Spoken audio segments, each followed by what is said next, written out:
Menebar inspirasi bisa dilakukan dengan berbagai cara, salah satunya melalui seni dan budaya. Pada rubrik seni dan budaya ke-8, Bali Cap Macan Channel juga bertepatan dengan perjalanan Arma menuju Tahun Perak nanti pada bulan Juni tahun 2021 akan berbincang dengan tokoh inspiratif From Zero to Hero, Bapak Agung Rai. Perjalanan Arma bukan saja dilihat dari umurnya, tapi juga prestasi yang telah ditorehkan bagi bangsa Indonesia. Seperti biasa, bincang kali ini akan diperkaya bersama Putu Swasta, alumnus UGM dan Cornell University. Putu Swasta bukan saja sahabat karib Bapak Agung Rai, namun juga partner berpikir dan bekerja merealisasikan mimpi Bapak Agung Rai pada tahap-tahap awal mendirikan Arma. Untuk itu, sebelum kita berbincang lebih lanjut, saya akan menanyakan, apa kabar Pak Agung Rai? Baik. Beli Putu? Ya. Aman terkendali. Aman terkendali. Beli, perjalanan panjang, menginspirasi, bisa diceritakan Beli, kedekatan tahap-tahap awal, di mana bertemu Pak Agung Rai ini? Wah, Pak Agung Rai kan seorang seniman, gitu kan, ya. Seorang seniman, budayawan, dan pergaulan sangat luas sekali kan ya. Jadi waktu Sangardewata kan saya bersahabat sama Nyoman Gunarsa. Jadi di sanalah sebetulnya titik temunya itu kan ya. Karena saya dulu mengelola Sangardewata sebagai orang yang membantu manajemennya Sangardewata di Yogyakarta. Sering bertemu sama Pak Agung Rai kan ya. Enak bicaranya, enak, jadi cair, hangat, luwes gitu kan ya. Selalu memberikan wawasan baru. Di sana kemudian masuk menjadi katalis daripada untuk menjadi dunia seni dan dunia kebudayaan itu kan. Jadi beliau tuh itu hangat sekali menjadi katalis. Jadi bisa masuk, jadi tidak terlalu bertele-tele gitu. Iya. Sosok Gung Rai waktu itu sebagai seniman atau sebagai apa waktu itu? Yang pertama kali Anda kenal? Ya, Gung Rai kan sebagai seorang budayawan lah di sana kan, bisa sebagai seorang pebisnis budayawan itu kan lama sekali kan ya, itu hampir sebelum tahun 80 itu kan, tahun 80 lah di waktu itu kan ya, itu lama sekali itu kan, mungkin kira 40 tahun yang lalu gitu.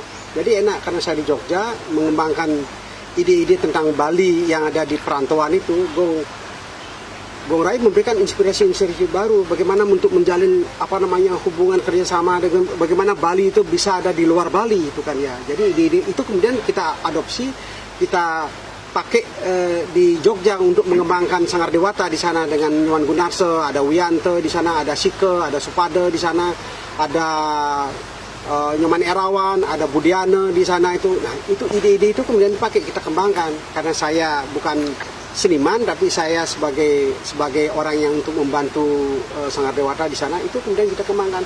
Makanya jadilah yang namanya keluarga mahasiswa Hindu Dharma yang ada di Jogja, kemudian ada Paradah yang ada di Jogja yang dibuat di sana.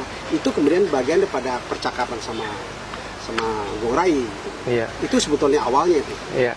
Pak Agung Rai, melihat perkembangan dari perjalanan Arma, jadi saya ingin bertanya ke belakang ini. Kira-kira inspirasi dulu sampai tercipta ingin membuat museum bagaimana Pak? Seperti apa yang disampaikan oleh Pak Putu Swasta tadi, itu benar sekali karena kita manfaatkan itu sebagai ruang-ruang diskusi ya.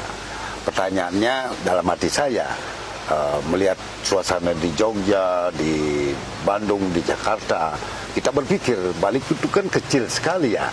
Nanti jangan-jangan kemana kan Bali itu ya. Nah itu pertanyaan yang awal dalam hati kecil saya ya. Nah dari pergaulan dengan intelektual Bali yang bermukim di Yogyakarta, terbentuklah Sangardewata, sehingga bagi saya ruang pembelajaran yang luar biasa untuk membangun kesadaran saya sendiri. Yeah. Karena terus terang aja, saya sendiri waktu masuk ke Jogja itu sudah memiliki memiliki visi ya. Kebalian saya kan kuat, saya orang desa ya. Yeah. Masuk ke kota di lingkungan terpelajar, itu kan kita sebetulnya tidak ada artinya, tetapi saya perlu dekat dengan orang-orang ini yang memiliki kecerdasan, wawasan intelektual ya. Nah untuk itu ya saya terinspirasi ya.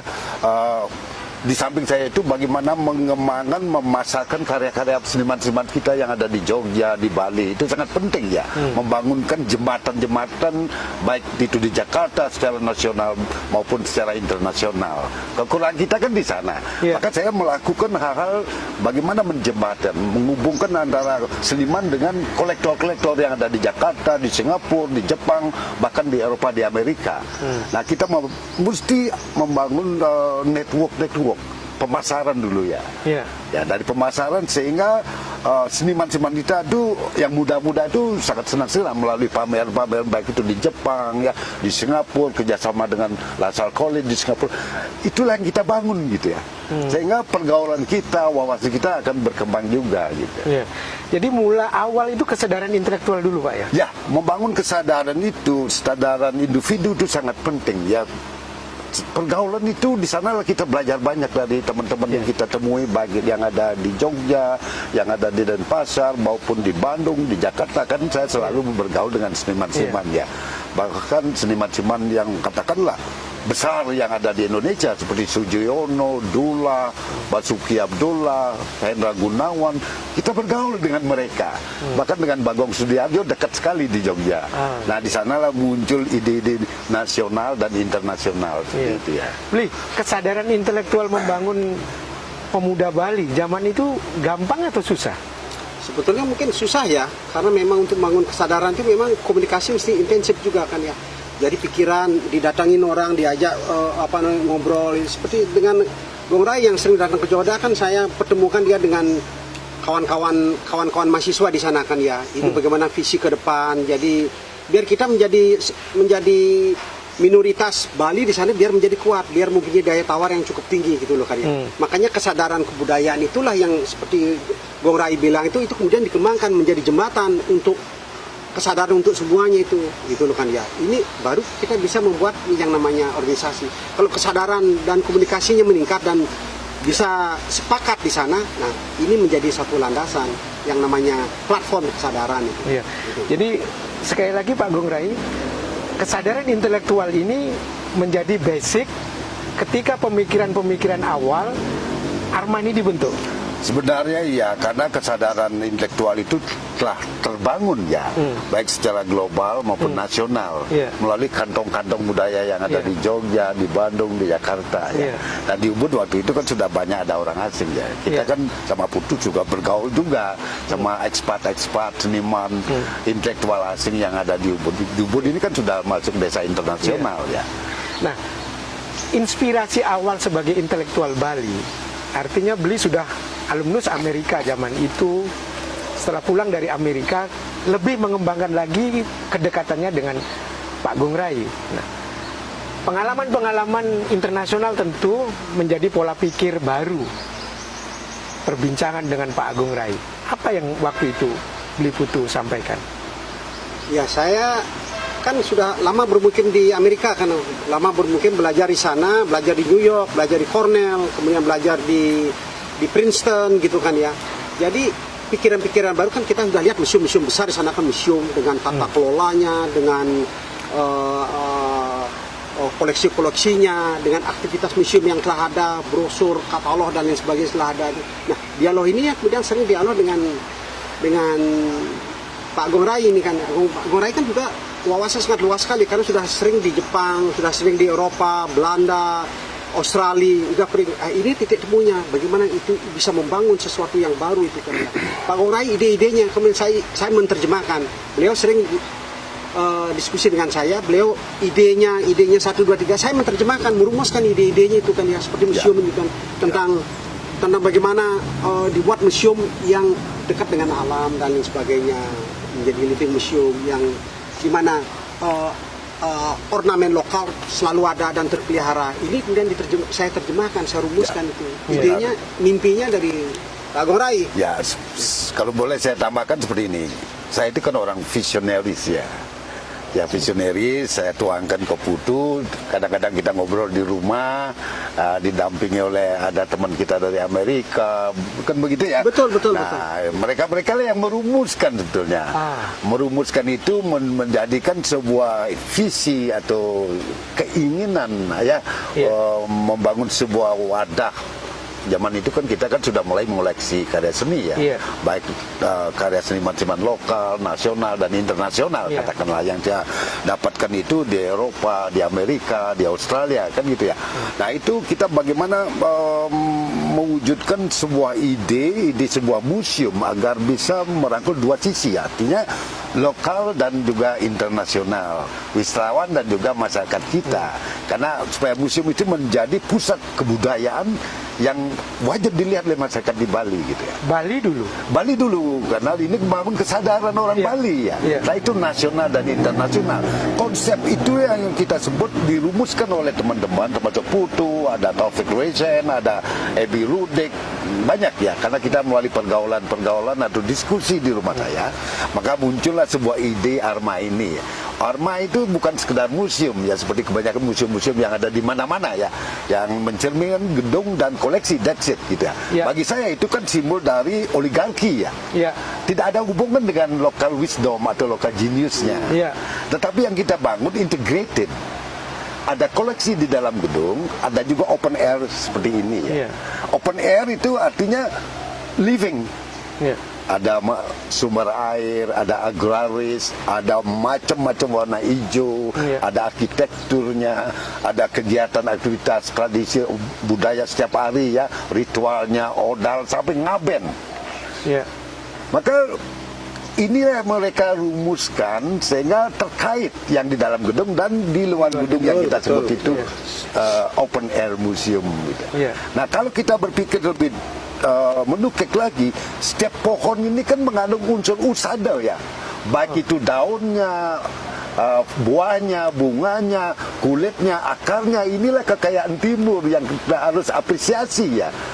Satu pohon aja kita mungkin bisa bercerita mungkin 3 jaman ya. Satu contoh pohon pinang ya, atau di Bali disebut jakel ya. Ambunya, ronnya, lidinya, ijuknya, batangnya, sagunya, araknya, gula merah aja terlalu banyak ini ya. Mungkin ini butuh satu buku ini. Nah ini yang kita maksudkan bagian dari integrated, bagian dari living museum ya. Baik itu pendidikannya, ruang diskusi, maka kita fasilitasi seperti ada wisma seni, ada sumber air, ada. Ini yang melahirkan kalau kita perhatikan makna dari spirit hidup orang Bali atau Trihita Kirana ya. Kalau kita rumuskan seperti itu ya, menerjemahkan Trihita Kirana itu menjadi realitas nyata gitu. Kita bukan hanya bicara aja, we walk the talk, not only talking but we walk the talk, menjadi realitas. Inilah konsep yang integrated dan belum ada duanya ini ya. Belum ada duanya di dunia. Pak Gong Rai, ketika kita berbicara tentang kemuliaan Bapak mendirikan museum untuk masyarakat Bali lebih dulu, nah mempengaruhi masyarakat Bali yang notabene zaman itu Pak masih terlibat dalam dunia agraris, persentuhan dengan pariwisata yang begitu cepat dan boleh dikata secara kultur masih ada kebimbangan, kebingungan ingin meletakkan dirinya. Nah, ada kesulitan Pak? Oh tentunya ada ya, kalau masyarakat kita kan masyarakat majority katakanlah jujur aja agraris ya. Jadi tradisinya begitu kuat ya. Begitu kuat tradisinya, apalagi di Ubud ini ya, tradisi kita terlalu kuat, budaya kita terlalu kuat, akarnya terlalu kuat ya. Nah saya ajak berinteraksi dengan dunia luar ya, ketemulah di halaman museum ya. Di sana kita bangun ruang-ruang interaksi ya. Nah, yang namanya kemajuannya akibat dari interaksi satu sama lain, baik itu antar banjar, antar desa, antar daerah, antar regional, bahkan antar bangsa dan negara internasional ya. Di sana kita seperti flower and bees ya. Persis seperti flower dan bees saling belajar. Kita juga belajar budaya mereka, mereka pun belajar budaya kita. Ini yang menarik, interaksi flowers and bees. Saling menyempurnakan jadinya. kita tentunya harus wajib juga belajar bahasa agar lebih mampu berkomunikasi, tidak hanya menggunakan body language ya. Kita sudah zaman maju sekarang kan kita harus belajar bahasa, kita praktekkan, kita setiap hari gunakan. Nah dari sanalah kita banyak belajar dari interaksi antar bangsa, negara, antar daerah. Iya. Padahal tujuan manusia itu sama, mencari ketentraman, kedamaian. Iya. Ya itu ya. Dan Arma hadir di sini. That's it. Ya. Beli kita Putu. hadir. Nah, sebagai orang yang memiliki pengalaman di luar negeri, ya, kala itu bahwa bagaimana masyarakat ini sebagai base, ya, sebagai core hadirnya museum ini. Museum ini terlahir bukan dikhususkan pada tahap awal untuk pariwisata, tapi intelektual dan masyarakat Bali. Nah, Anda melihat posisi ini bagaimana, Bi? Sebetulnya museum itu kan memang kayak jadi dia terminal itu kan, di samping dia menjadi suatu universitas di sini, menjadi koleksi benda-benda ya yang masa lalu kemudian yang dihadirkan di sini, juga orang-orang juga ada di sini. Jadi museum itu kayak Balai Banjar, dia akan menjadi interaksi di banyak tempat yang berbeda. Orang-orang datang ke sini belajar, berkomunikasi. Bukan hanya soal karya saja, tapi banyak soal-soal yang ada di luar itu kan ya. Misalnya garden, tanaman, pohon, semesta, lingkungan, gitu kan, air, tata kelola air dan lain sebagainya. Jadi museum itu menjadi suatu ruang yang betul-betul suatu universitas yang terbuka, universitas yang sangat terbuka. Ya. Makanya Pak Agung Rai dengan staf yang ada di sini sering mengadakan banyak aktivitas yang berbeda, mengundang orang luar. Kan orang dari Smithsonian datang, dari Belanda, Unitas Darwin datang, dari LIPI datang ke sini, budaya-budaya yang individu kemudian datang ke sini, kemudian tinggal di sini juga untuk melihat bagaimana aktivitas museum. Dia kan karena ada Wisma di sini kan, Wisma ada Arma Resort di sini kan ya. Kemudian dia tinggal di sini, dia belajar di sini, dia lihat sungai, apa pohon bambu itu apa filsafatnya. Kemudian ada pohon majagau, pohon asli Bali, simbol Bali itu dia bagaimana dan lain sebagainya itu kan. Kemudian dia juga mempelajari tentang burung-burung juga yang ada di sini, burung cicak rowo, burung curcul, burung perit dan lain sebagainya, burung-burung lokal itu merupakan bagian integral tuh dari the Arma Living Museum. Jadi bukan hanya di dalam dengan di luar itu saling terkait. Bagaimana mengaitkan dengan banyaknya aktivitas yang kita ada, itu ada interaksi museum. Inilah proses pembelajaran yang panjang untuk meningkatkan kualitas kesadaran kita terhadap kebudayaan, terhadap manusia, alam, peradaban itu. Itu orang belajar semua. Nah, ketika berbicara tentang filosofi yang ingin Pak Agung Rai letakkan tahap awal, apa filosofinya Pak museum ini? Sebenarnya saya dari tahap awal itu begini dulu ya. Waktu saya ingin mendirikan museum sebenarnya kan kita bingung ya, baik itu konsepnya, filsafat apa yang kita harus terapkan, dan juga di sinilah kita butuh teman-teman ya. Jadi filsafat yang kita ini ingin menerjemahkan konsep itu tadi yang saya sampaikan, Trita Kelano itu yang begitu populer, yang begitu adiluhur ya. Bahkan dunia sangat terinspirasi dengan konsep ini ya. Harmonisan dengan alam, dengan manusia, dengan keyakinan. Ketika saya itu mendapat masukan dari teman-teman ini, saya wujudkan ini menjadi realitas. Baik bagaimana saya hidup di rumah, pentingnya rumah tangga, pentingnya keluarga, dan pentingnya ini juga gitu. Bahkan seperti saya katakan tadi, menerjemahkan konsep Trita Kelano itu tidak mudah ya. Kalau diucapkan mudah ya, siapa orang pun bisa mengucapkan. Tetapi mewujudkan menjadi realitas nyata, baik itu how we live our life, bagaimana kita menjalani kehidupan ini, tanggung jawab dengan keluarga, tinggal di rumah, menjaga hubungan baik dengan tetangga-tetangga, kan itu dulu. Nah itu bagaimana kita angkat itu ke permukaan, baik berskala nasional dan internasional gitu ya.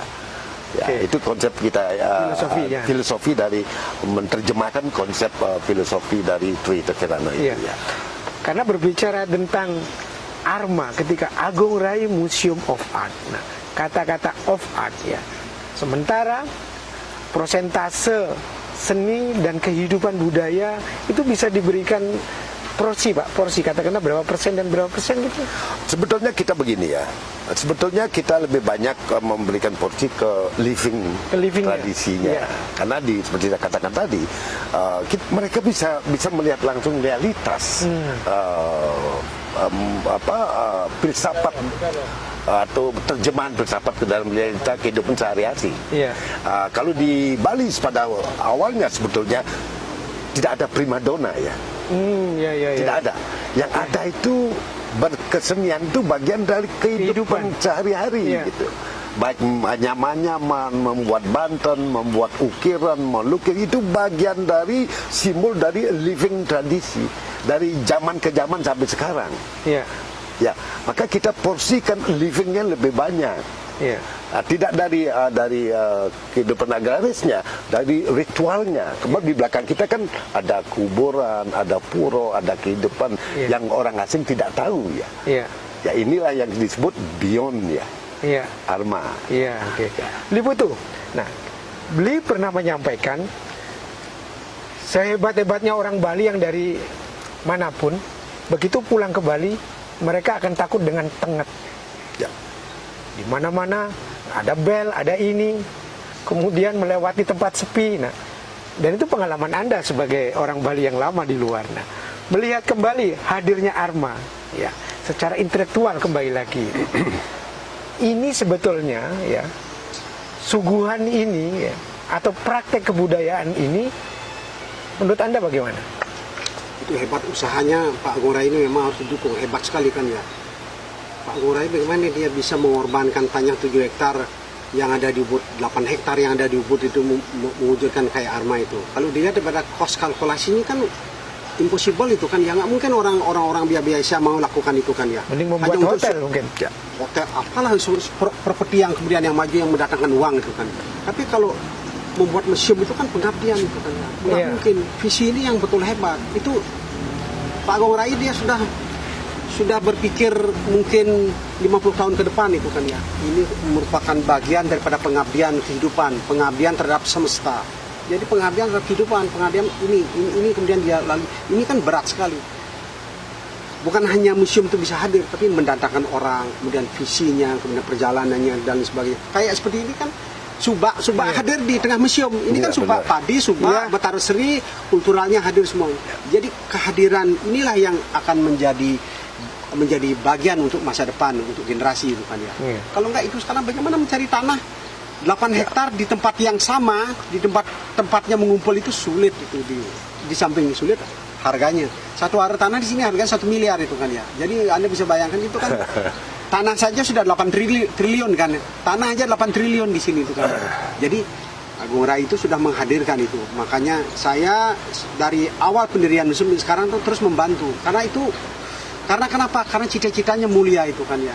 Saya datang pergi kemana-mana bersama Agung Rai. Kita ke New York bersama Agung Rai, kemudian ke Eropa, keliling Eropa, Paris, kemudian Swiss, membuat acara di sana, kemudian pergi ke Australia, ke Darwin. Arma hadir di sana. Jadi Arma tidak hanya hadir di Bali saja, tapi Arma hadir di bagian belahan yang berbeda, menancapkan state. Bendera merah putih ditancapkan secara kebudayaan yang ada di Australia, yang ada di New York, yang ada di California, yang ada di Eropa, di Paris, di Swiss, kemudian yang ada di Jepang. Kita tancapkan bendera itu. Terakhir itu kita tancapkan bendera yang ada di Cina, kan diundang sama pemerintah Cina. Di Arma diundang sama pemerintah Cina di keliling Cina untuk sebagai suatu studi banding. Jadi inilah kemudian kita kerjasama. Jadi Arma itu bukan hanya soal kebudayaan saja, tapi ini soal negara, mewakili negara di dalam dunia yang berbeda, di dalam negara lain. Jadi inilah yang kemudian yang saya dengan keterbatasan yang semampunya itu untuk membantu Arma. Nah, hebatnya ketika tahap-tahap awal, waktu itu saya masih ingat bagaimana tokoh-tokoh dunia, tokoh-tokoh dunia hadir, menginspirasi bagaimana kedengaran dengungnya Arma itu sampai ke luar negeri gitu loh. Dan mereka ingin mengetahui bahwa ini living museum memang satu-satunya mungkin di dunia. Nah, tokoh sekelas Mick Jagger waktu itu, Rolling Stone, David Bowie. David Bowie datang ke sini. Itu apa sebetulnya implikasi? Apakah Pak Gung Rai ini ingin menunjukkan atau mereka sudah ketarik ini? Bisa di komen Anda gimana? Ya, sebetulnya kan karena melihat konsep living museum itu kan mereka tertarik sekali kan ya. Orang-orang kayak Mejaga David Bowie datang ke Arma itu kan dia melihat bahwa ini soal kebudayaan, soal penghormatan terhadap lingkungan, soal penghormatan terhadap semesta, penghormatan terhadap peradaban itu terpelihara di sini, terintegrasi. Lihatnya Subak banyak, Subak itu telah hilang di banyak tempat yang beribadah di daerah resort itu kan ya. Tapi Arma itu memelihara ini karena bagian daripada pembelajaran itu secara kultural itu kan ya. Artinya bukan hanya top star datang ke sini. Ini kan datang ke sini kan Pak SBY datang itu kan. Kan saya temani Pak SBY datang ke sini, Ibu Megawati, Gus Dur, kemudian B.J. Habibie datang ke sini. Yang dari luar itu datang seperti Obama datang ke sini kan ya. Desmond Tutu pemenang hadiah Nobel kemudian datang ke sini. Jadi orang-orang kayak itu karena apa yang dia membuat orang tertarik itu terhadap the living museum itu, terhadap integrasi antara penghormatan terhadap peradaban, kebudayaan, penghormatan terhadap orang-orang, penghormatan terhadap pohon, penghormatan terhadap lingkungan, penghormatan terhadap sungai. Itu yang membuat mereka tahu kok ini bisa berlangsung di daerah resort itu kan ya. Itu dia berkomunikasi dengan Gung Rai bagaimana pikirannya beliau di sana. Nah, berbicara tentang penghormatan kebudayaan, penghormatan intelektual, ada nggak kira-kira pembicaraan dengan tokoh-tokoh dunia sekelas Obama, Mike Jagger waktu itu mungkin secara pribadi bisa disampaikan? Saya ini menginspirasi. Ya, saya tertarik dengan apa yang karena kebetulan saya dekat dengan penerima hadiah Nobel ya, Desmond Tutu. Dan saya sendiri yang mengajak beliau, saya undang untuk Golden Hour ya. Kita jalan-jalan di desa, orang di desa-desa kan tidak tahu bahwa ini penerima hadiah Nobel, seorang Desmond Tutu. Seorang yang terkenal ya. Yang jangan lupa salah satu juga menemani beliau waktu itu Egan Mitchell ya, itu yang mendarat di bulan. Egan Mitchell saya ajak ke tempat-tempat yang memang di pedesaan, di mana mereka orang-orang desa seperti saya sampaikan tidak mengenal siapa sih orang ini. Yang orang desa kan tahu bahwa mereka ini ada tamu datang. Padahal saya ajak mampir ke rumah-rumah penduduk di pedesaan, jalan di sawah, jalan ke sungai sepanjang Pekerisan dan naik di Gua Garbo. Dan di sana kita sadar bahwa hampir seluruh dunia mereka merindukan suasana alam seperti yang ada di Bali ini. Sebab suasana alam di Bali itu tidak hanya mampu memberikan terapi ya atau healing atau juga inspirasi yang mendalam. Bahkan saya sampai bukan mengajar beliau, excuse me, you have to pay attention ya. Kita harus perhatikan matahari ini. Kemanapun kita lihat itu ada ribuan hijau di atas hijau di atas hijau. Hijaunya padi beda dengan hijaunya daun kelapa.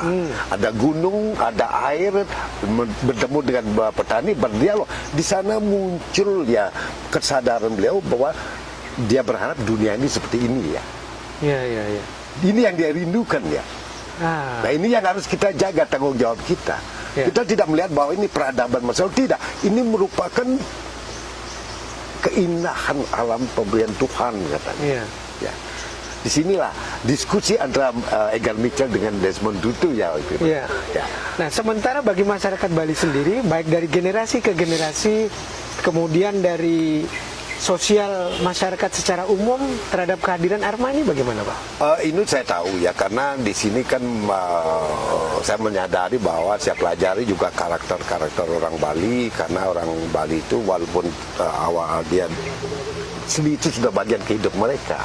Ketika kita membangun soal kawasan seperti ini, mereka belum menyadari pentingnya hadirnya Arma gitu. Maka saya sebagai pengelola Arma dengan Pak Putu punya ide membangun sanggar, mengajak anak-anak katakanlah SD itu melihat budaya ya, bahkan sampai menceritakan tidak hanya tahu nasi, bagaimana petani itu mengelola sawah, memproduksi padi. Tidak hanya padi, ada matahari juga terlibat, ada air terlibat, ada petani terlibat. Setelah itu kan ada ritualnya juga, kan panjang. Setelah itu baru panen ya, dan itu membutuhkan orang banyak. Ya. Namanya sekepanen ya. Ya. Setelah itu baru dijemur dan ditumbuk baru jadi beras. Jadi beras. Baru dimasak. Ya. Setelah dimasak baru menjadi nasi ya. Ya. Nah, ini proses nasi itu memiliki nilai-nilai narasi yang luar biasa kalau kita bisa ceritakan. Ya. Tidak hanya tahu nasinya, tapi di balik nasi itu kan panjang ya. Ya. Ya, inilah peranan alam ya. Ya. Karena alam kita itu kan suburnya luar biasa ya. Ya. Subur saja, subur, air berlimpah. Ya. Ya, apapun kita buang itu jadi biji kita buang menjadi tumbuh hidup sendiri ya. Ya. Berlimpah dengan makanan ya. Iya. Nah, disinilah kesuburan alam kita. Karena masyarakat di Bali menjaga alam ini luar biasa melalui ritual-ritualnya. Iya. Maka Iya. mengenal kita sasih gitu ya. Oke. Ya. Ya. Nah, inilah agar mereka tahu sebuah proses pencapaian itu ya. Tidak hanya pencapaiannya, tapi prosesnya membutuhkan dinamika yang luar biasa. Ya. Dan itu dihadirkan. Dan itu kita hadirkan. Dan itu harus kita didik mereka, biar mereka tahu, biar menghormati alam dan menghargai Iya. kompeten itu ya. Iya. Ya. Nah, mencermati tentang gesekan pariwisata yang begitu luar biasa bagi dinamika kehidupan yang merubah gaya hidup masyarakat Bali. Beli menanggapi ini dengan hadirnya Arma ini sebagai katalis atau sebagai apa? Ya, Arma itu kan menjadi backbone-nya dia kan, backbone-nya dia kan, di daerah industri pariwisata itu kan ya. Ini untuk mencari tempat di Ubud yang seluas ini di daerah ruang terbuka itu sulit. Sulit sekali itu kan ya. Nah, ini Arma itu menjadi pembelajaran untuk orang turis, bukan hanya turis, orang lokal juga datang ke sini kan ya. Orang lokal lihat datang ke sini karena hijau sekali kan, menghirup udara segar, hidup menjadi lebih sehat. Jadi orang punya utang datang sini seolah-olah utangnya sudah lunas. Itu aja kan ya. Jadi rekreasi ya. Ini kan seperti spiritual healing itu kan ya. Yeah. Jadi pengobatan spiritual untuk datang sini. Coba aja jalan-jalan sini di keliling ini kan hijau sekali, seperti kita di tengah kota, seperti tidak di Ubud, seperti suatu tempat yang di mana di tengah hutan kayak di Benugul itu kan ya. Itu kan. Inilah Arma itu hadir. Arma hadir itu untuk memberikan oksigen kepada banyak orang yang berbeda. Lintas suku, lintas bangsa, lintas kultural, lintas profesi. Jadi Arma itu hadir di sini. Arma itu hadir juga seperti Pak Agung Rai bilang itu pembelajaran itu kan orang kecil. Seperti Subak itu orang bagaimana padi itu bisa lahir. Banyak keterlibatan orang di sini. Itulah bagian pada namanya The Living Museum. Museum itu museum hidup. Bukan hanya koleksi di luar saja. Ini koleksi juga bagian dari pembelajaran juga. Itulah yang bilang bahwa kehadiran itu konkret. Tapi ini kemudian harus dikawal, dipelihara supaya ini bisa berkelanjutan untuk minimal mengimbangi dari peradaban pariwisata yang begitu cepat. Peradaban urban yang maju, peradaban urban yang maju, yang eksotik, yang instan itu kebudayaan itu kan ya. Itu kemudian jadi kehadiran Arma di bukan hanya di Ubud saja, di Indonesia dia menjadi model itu. Model di tengah-tengahnya menjadi katalis dia menjadi model untuk pembelajaran untuk banyak orang. Itu sejak awal Pak Agung Rai sadar melakukan. Oh ya, itu. Saya kan salah satu pencinta alam yang luar biasa, maka saya ciptakan golden hour mysticism tadi singgung masalah tengah ya. Nah itu kalau kita jalan-jalan di sini sore-sore ya, itu membuat bulu kuduk berdiri. Itu simbol tengah. Dan itu yang mengikuti Golden Hours itu merasakan. Ya, merasakan. Nah, kalau mysticism teman-teman saya di Jerman itu dia dicolek gitu ya. Iya. Setelah balik baru dia cerita ya. Sementara bagi mereka absurd mungkin. Ya, itulah. Jadi di sanalah kekuatan alam kita, kekuatan alam itu yang benar-benar bisa kalau kita jalan ke suatu tempat. Saya sendiri di sini sering ya. Kalau sudah jam 7 tuh saya berpikir dia udah turun di sini gitu ya. Kadang-kadang bulu kuduk bisa berdiri ya. Ya itu sebenarnya. Beda dengan pagi golden hour. Kalau golden hour kan keindahannya ya. Ada sun ray-nya, ada beauty-nya. Wah ini kan harus kita bangun pagi jalannya itu kan luar biasa ya. Jadi kita itu sadar, membangun sadar itu harus dekat dengan alam dan matahari kita bagi gitu. Dan kegiatannya Pak Rutin. Agung Rai ciptakan sebagai paketnya Arma Iya. atau sebagai Paketnya Arma. Karena jadi ini Arma memiliki bagian. program-program, Ya, memiliki bagian bukan hanya koleksi bukan. karya benda seni, kemudian alamnya, Ya. tradisinya, tapi ada kegiatan-kegiatan yang dimunculkan. Jadi mereka yang saya ajak Golden Hour mempermudah memahami seni lukis Bali. Iya. Sangat mempermudah karena mereka melihat langsung realitas apa yang tercermin di dalam apa yang dikaryakan oleh seniman yang ada di dalam gedung, yaitu yang koleksi Museum Arma dengan kehidupan realitas. Iya. Nyata itu. Nah, seorang Desmond Tutu waktu itu pernah bilang nggak bahwa Golden Hours itu bagi masyarakat umum itu sangat penting. Yo, dia bilang sama saya, ini pengalaman yang luar biasa. Bahkan setelah itu mereka sering datang lagi gitu sama istri datang ya. Iya. Nah ini artinya konsep saya itu sebetulnya see it, feel it, experiencing. Gitu. Jadi pengalaman Golden Hours yang Pak Gung Rai lakukan itu bisa dilakukan siapa saja. Kalau kita tahu matahari, bangun pagi, jalan-jalan sekitar rumah bisa melihat sunray, matahari luar biasa itu pagi itu. Luar biasa ya. Di sana tumbuh kesadaran kita, tumbuh ide-ide baru ya. Karena ada hijau di atas hijau, luar biasa seperti itulah karya seni, itulah. Jadi memahami karya seni itu dimulai dari alam. Belajar dulu. alam, harus dekat dengan alam. Karena kalau kita tidak dekat dengan alam, kita belajar warna apapun. Karena matahari itu kan selalu cepatnya berubah ya. Mempengaruhi. Maka saya ingat sekali waktu dekat dengan pelukis-pelukis maestro kita, Sutidula, dia sangat jam sekian dia ke sana, jam sekian dia melukis ini, atau pembuat film. Ya, Iya. dia sangat tergantung dengan matahari. Ya. Nah, Bli, kedekatan zaman dulu. Saya melihat di foto Anda ada Anda dengan Avandi sama Pak Agung Rai. Terus waktu itu ada siapa lagi? Takdir Ali Sabana. Sultan Takdir Ali Sabana. Nah, kedekatan Pak Agung Rai dengan para maestro-maestro juga dengan Sujoyono, dengan yang lainnya itu gimana, Bli, waktu itu? Ya kami sering jalan juga sama Pak Takdir, sama Sultan Takdir, kemudian sama Avandi Iya. Bola gitu kan ya. Karena mereka sebetulnya senang dengan alam, eksplorasi tentang kebudayaan.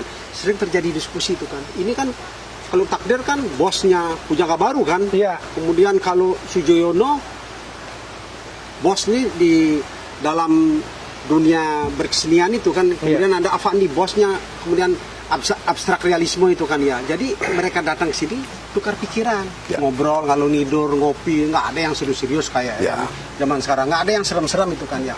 Kemudian saya sama Pak Agung Rai datang ke Toibungka, 2 hari kita di sana kan diskusi ngalor ngidul kan, dingin, tidur di bawah, makan diskusi malamnya, makan kerupuk, makan ubi, kemudian diskusi lagi ABCD kan untuk membelah tentang kehidupan itu kan. Itu soal pencapaian aja.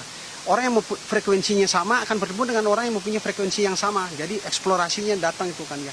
Jadi hidup kita nggak ada formal-formal. Kayak seniman lah hidup kita kan ya. Tapi itu masa yang luar biasa indah. Dan kenangannya itu luar biasa itu kan ya. Jadi kami datang di sana diskusi dengan Takdir panjang, diskusi dengan Avandi panjang itu kan ya. Itu kan. Itu Ada kira-kira. pesan dari para maestro waktu itu. Sebetulnya cuma kita kan tergantung kepekaan kita ya. Dari para maestro yang saya temui yang banyak datang ke Bali dan berkarya di Bali, dia pesan ke saya itu agar menjaga alam Bali dan budaya Bali di awal gitu. Sebab dia tidak yakin dengan anak-anak muda ya, karena dianggap baik itu Pak Dula, Pak nama betul ya. Iya. Ya, mereka merasa sama dengan orang Bali, bagaimana orang Bali itu, walaupun cara orang Bali itu mengenai alam melalui ritualnya, kan tidak cukup itu ya. Nah, mereka karena dia seorang seniman, ya Pak Rendra, Pak Umar Khayyam, karena pernah menginap di sini ya, jadi mereka begitu terkagum-kagum tidak hanya dengan alamnya, dengan manusianya juga. Karena orang Bali itu kan orangnya sangat kreatif juga ya, dan santun, sopan dan etikanya luar biasa.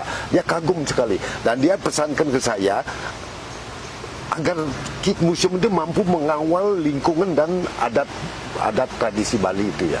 Itu sebenarnya pesan-pesan mereka. Jadi sebagai termasuk itu bisikan dari Obama. sama si Michelle lah. Iya. Katanya dia bilang sama saya itu, Anda memiliki budaya yang luar biasa. Pertanyaannya dia mampukah generasi muda ini memelihara, sadar tak mau generasi muda dengan warisan yang luar biasa ini ya. Nah ini tergantung kepada kita orang Bali. Iya. Ini semua tergantung kepada kita sebagai orang Bali itu. Iya. Kemana kan Bali ini? Iya. Nah itu pertanyaan. Ada kalanya ketika kebudayaan ditampilkan secara instan untuk kebutuhan pariwisata, dan sementara itu dicounter oleh kehadiran Arma yang menghadirkan Living Museum itu. Nah, ada perdebatan panjang tentunya ketika hadirnya industri pariwisata. Kembali, saya bukan menyoroti, tetapi minimal Arma ini menjadi sebuah, kembali lagi, prestasi Indonesia, stage Indonesia. Nah, dukungan pemerintah waktu zaman ke zaman bagaimana, Pak? Saya belum pernah mencoba untuk mencari dukungan, tetapi saya sering diberikan penghargaan tuh ya, baik dari zamannya Pak Gus Dur, saya diberikan penghargaan sebagai pelopor promotor seni dan budaya gitu ya. Tapi secara finansial enggak, ini semua swadaya murni ya. Padahal beberapa tokoh ada Malik, zaman itu sudah semua, artinya mereka sudah membawa institusi terlepas dari pribadinya datang. Dan Pak Gung Rai seperti perjalanan yang Beli Putu sampaikan, bagaimana hadirnya Arma ini betul-betul menorehkan sejarah panjang bagi stage atau nation Indonesia di mata dunia gitu. Sebetulnya memang Arma memang ingin menyumbangkan sesuatu untuk Indonesia, itu kebalik itu kan. Memang kita ingin sumbangkan sesuatu bahwa peradaban baru, tentang peradaban seperti The Living Museum ini kan. Jadi model museum yang baru itu ya kayak Arma ini. Jadi kita ingin sumbangkan kepada Indonesia. Bukan hanya di Arma saja, tapi Arma sudah hadir di Osaka, di Tokyo, di Kyoto, itu kan sudah hadir di sana kan, sudah hadir di sana. Kemudian di Belanda di Tropen Museum, kemudian terakhir itu di Yugoslavia, di Zagreb itu kan ya, di Serbia itu udah hadir Arma di sana. Kemudian berikut yang lama-lama kemudian sudah hadir di Darwin, kemudian hadir di Sydney, hadir di Melbourne, kemudian yang terakhir kemudian di New York, kemudian di San Francisco. Jadi bendera Indonesia sudah hadir mewakili peradaban Indonesia di dalam dunia luar. Itulah kontribusinya itu kan ya.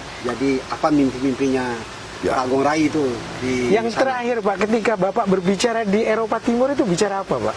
Saya diundang bicara masalah itulah mengimplementasikan konsep Trita Kirana ya. Setelah saya sampaikan tadi di 2 university ya, di Sarajevo dan di yang satu lagi ya agak jauh ya. Nah di sana hadir banyak mahasiswa karena ini undangan dari university ya. Nah saya katakan sebetulnya di kita yang kita terapkan model baru sekarang masa Trita Kirana, ketika di Bali konsep keyakinan itu di reform ya, dari main idol to alam ya. Matahari, air, dan angin ya. Di Bali kan itu ya, yang dikenal dengan Brahma Wisnu Siwa ya.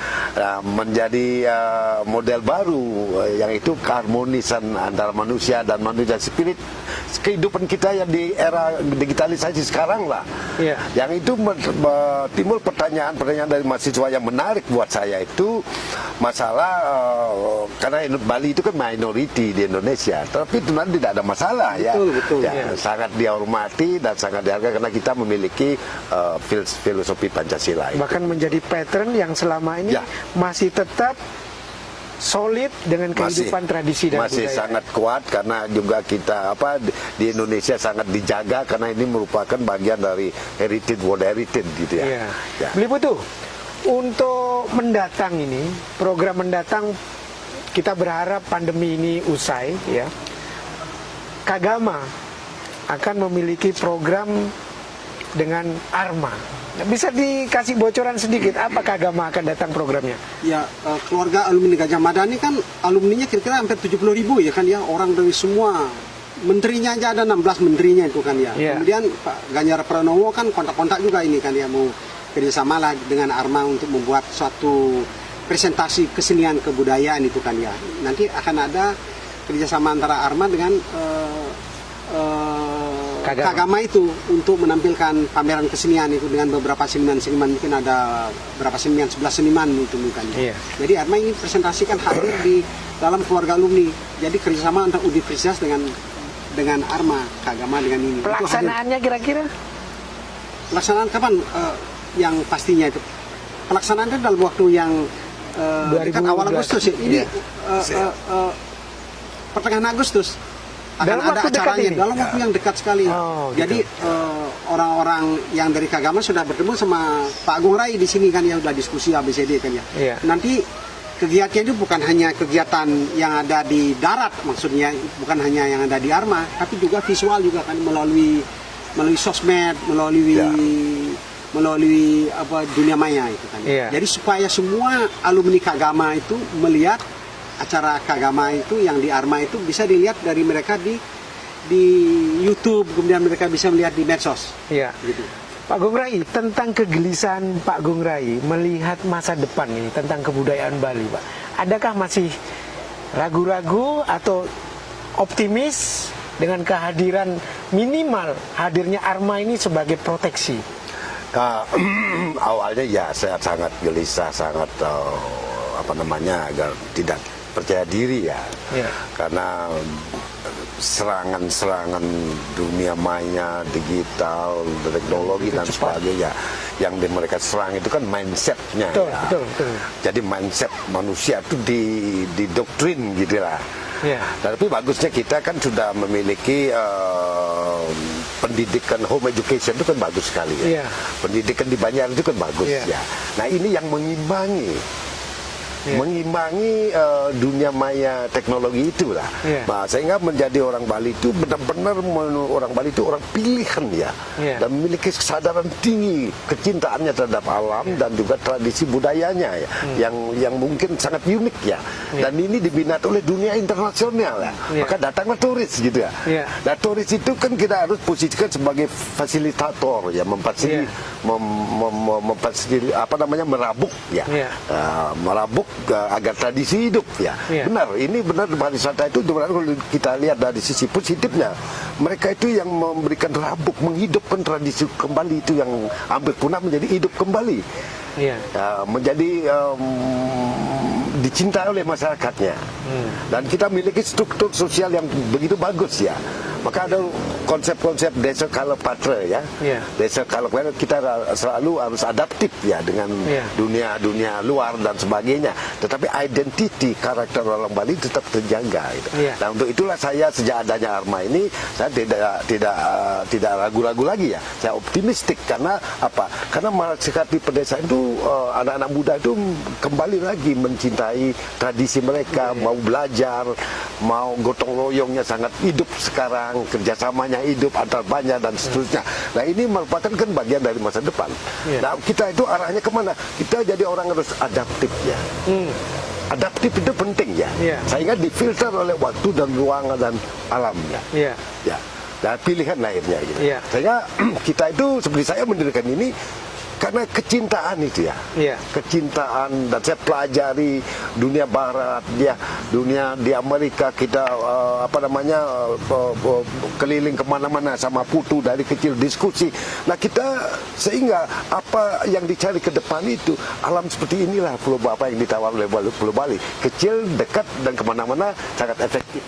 Dan ada keunikan unikum inilah yang harus kita jaga pelihara sebagai unggulan kita seperti itu ya. Baik. Nah, ketika gini Pak Gung, saya merasakan secara pribadi tentang hadirnya museum-museum yang sepi. Nah, jangankan dikasih tiket, suruh datang gratis saja nggak ada yang mau ke museum. Tapi salut saya ketika Agung Rai Museum of Art membuka dirinya terhadap masyarakat, wisatawan selalu ramai. Nah, ikonik yang seperti Pak Gung Rai tadi sampaikan bahwa keunikan, ya, kemudian bagaimana kekayaan budaya di samping estetika yang ditampilkan alam dan karya seni itu menjadi magnet kuat di Arma ini. Kembali lagi saya katakan bahwa Arma telah menghadirkan dirinya dan luar biasanya. Kalau di tiket itu saya baca seluruh hasil penjualan ini adalah digunakan untuk sini. kehidupan atau merunning aktivitas dari Museum Arma ini. Baik sahabat atau pemirsa Bali Cap Macan Channel, luar biasa hari ini bincang yang sangat menginspirasi bagaimana agenda-agenda ke depan, bagaimana tentu Arma membangun dirinya sebagai kekuatan budaya sekaligus kekuatan bangsa yang ingin menunjukkan kepada dunia bahwa hadirnya Living Museum ini menjadi sesuatu yang memiliki harga yang sangat tidak ternilai. Jadi masyarakat dunia pun telah menghargai. Kemudian bagaimana masyarakat Bali? Tentu Pak Gung Rai telah menciptakan sebuah konsep, sebuah program-program yang sampai hari ini 25 tahun 2021 adalah perjalanan peraknya. Dan sebelum menuju ke sana sudah ditandai hadirnya Kagama atau keluarga alumnus Gajah Mada akan membuat program bersama yang tentu bukan hanya program seni tapi program intelektual. Program-program yang sejak awal dibangun menjadi base, menjadi core dari museum ini bahwa kekuatan intelektual, kebudayaan itu menjadi bagian yang terpenting di samping hadirnya industri pariwisata yang selama ini bersama-sama.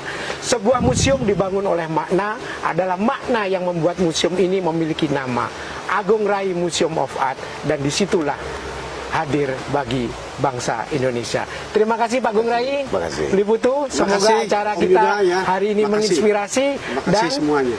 para pemirsa, kita ketemu kembali di acara Bali Channel Cap Macan berikutnya.